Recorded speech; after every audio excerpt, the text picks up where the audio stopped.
Tout ce que je viens de vous dire, mis bout à bout, explique par exemple le changement du visage d'un pays comme la France. Mais encore une fois, prenez n'importe quel pays industrialisé, il a subi exactement la même déformation.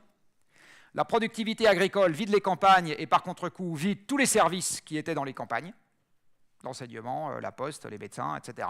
Concentre les gens dans les villes qui deviennent étalés. Ce truc-là a mis un siècle à se faire.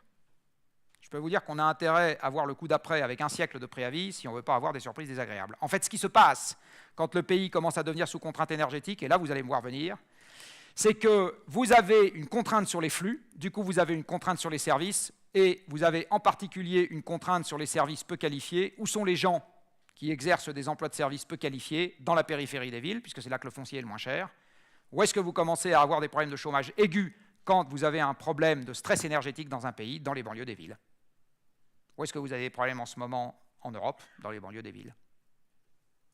Le déterminant est énergétique, c'est un déterminant structurel de long terme. Vous n'avez pas de baguette magique pour régler ça en une semaine.